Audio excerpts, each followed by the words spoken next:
নমস্কার বন্ধুরা, আজ আমি তৈরি করে দেখাবো দারুণ মজার লাউ পাতা বাটা রেসিপি। গরম গরম ভাতের সাথে লাউ পাতা বাটা এতই মজার লাগে, একবার বাড়িতে না বানিয়ে খেলে বুঝতেই পারবেন না। লাউ পাতা বাটার জন্য একটু কচি লাউ পাতা নেওয়ার চেষ্টা করতে হবে। এবারে আমি কচি পাতাগুলোকে লাউ ডগা থেকে কেটে নিচ্ছি। এরপর পাতার উল্টো দিকে যে শক্ত জালের মতো মোটা অংশ বা শিরাগুলোকে আমি বেছে ফেলব। দেখুন এইভাবে আমি বেছে নিয়েছি। এবারে হাত দিয়েই পাতাগুলোকে আমি ছিঁড়ে নিচ্ছি, আপনারা চাইলে কেটেও নিতে পারেন। এখন আমি পাতাগুলোকে বেশ কয়েকবার জল পাল্টে পাল্টে ধুয়ে নিয়েছি, যাতে পাতার মধ্যে কোনো রকম ধুলো বালি বা পোকামাকড় না থাকে। খুব সুন্দরভাবে ধুয়ে নিয়েছি। এরপর একটি কড়াই বসিয়ে তার মধ্যে আমি লাউ পাতাগুলো দিয়ে দেব, আর দিয়ে দেবো 1 কাপ মতো জল। এবারে সামান্য লবণ দিয়ে দেব। এরপর পাতাগুলোকে লবণের সাথে খুব ভালো মতো মিশিয়ে নিতে হবে। লবণ দেওয়ার ফলে পাতা খুব তাড়াতাড়ি সেদ্ধ হয়ে যাবে।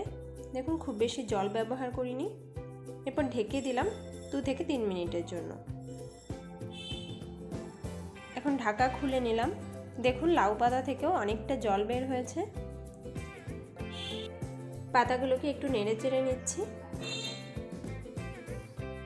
আর ঢাকতে হবে না। এবারে এই জলটা পুরোপুরি শুকিয়ে নিতে হবে। কিছুক্ষণ নেড়ে চেড়ে নিয়ে দেখুন জলটা অনেকটাই শুকিয়ে গেছে। এবার পাতাগুলোকে আরেকটু রান্না করে নিচ্ছি, যাতে লাউ পাতার জল পুরোপুরি শুকিয়ে যায়। এখন আমি তুলে নেব। এবার একটি কড়াই বসিয়ে 2 চামচ সর্ষের তেলকে ভালো মতো গরম করে আমি 4 থেকে 5টি শুকনো লঙ্কা দিয়ে দেব। লঙ্কাগুলোকে একটু ভেজে নিতে হবে। খুব বেশি কালো করব না, একটু লাল লালই থাকবে। আর এই শুকনো লঙ্কা ভাজা যে কোনো বাটাতে দিলেই খুব ভালো লাগে। আপনারা চাইলে কাঁচা লঙ্কা দিয়েও বেটে নিতে পারেন। লঙ্কা ভেজে তুলে নিচ্ছি। এবারে এই তেলের মধ্যেই একটি রসুনের কয়েক কোয়া রসুনকে দিয়ে ভেজে নিচ্ছি। রসুনগুলোকে খুব ভালো মতো ভেজে নিয়ে আমি দিয়ে দিলাম 1 চামচ কালো জিরে। সব কিছুকে একটু ভেজে নিচ্ছি।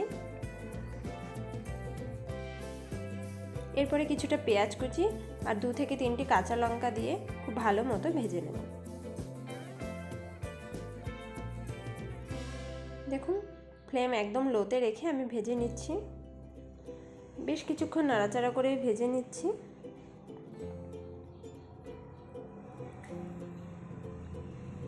এখন দিয়ে দিলাম সেদ্ধ করে রাখা লাউ পাতা।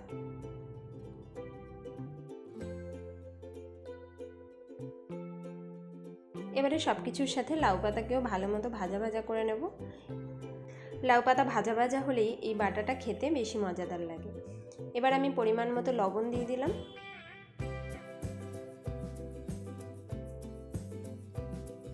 এইভাবে 5 থেকে 6 মিনিট খুব ভালোভাবে লাউ পাতাটাকে আমি ভেজে নিচ্ছি, যাতে লাউ পাতার মধ্যে একটুও জল না থাকে। খুব সুন্দরভাবে ভেজে নিচ্ছি।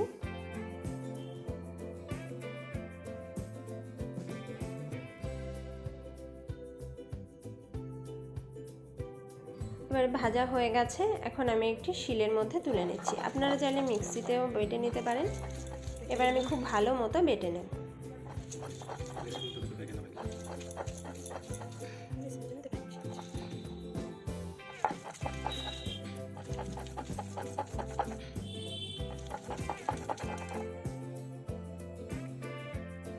লাউ পাতা বাটা হয়ে গেছে। খুবই স্মুথভাবে বেটে নিয়েছি। এখন আমি একটি প্লেটে তুলে নেব। এরপরে কয়েকটি ভাজা শুকনো লঙ্কার মধ্যে আমি একটু লবণ মিশিয়ে হাত দিয়ে গুঁড়ো করে নেব। লবণ দিলে লঙ্কাগুলো গুঁড়ো করতে খুব সুবিধা হবে। এই পর্যায়ে যারা কাঁচা পেঁয়াজ খেতে পছন্দ করেন, তারা কুচনো পেঁয়াজ দিয়েও লঙ্কার সাথে এইভাবে মেখে নিতে পারেন। তাতে ভর্তার স্বাদ আরও বেশি ভালো হয়। এখন কিছুটা সর্ষের তেল দিয়ে আমি ভালো মতো মেখে নিচ্ছি। এবারে লাউ পাতাটাকেও আমি সব কিছুর সাথে মিশিয়ে নেব। দেখুন বন্ধুরা কতটা লোভনীয় লাগছে দেখতে। আপনারা অবশ্যই একবার বাড়িতে লাউ পাতা বাটা বা ভর্তার রেসিপিটি ট্রাই করবেন। দেখবেন গরম গরম ভাতের সাথে এই বাটা বা ভর্তার রেসিপি দারুণ লাগে খেতে। ভিডিওটি ভালো লাগলে যদি ফেসবুক থেকে দেখে থাকেন তাহলে কমেন্ট করে ফলো করে দেবেন। আর যদি ইউটিউব থেকে দেখে থাকেন তাহলে আমার চ্যানেলে নতুন হলে চ্যানেলটি সাবস্ক্রাইব করে পাশে থাকার অনুরোধ রইল।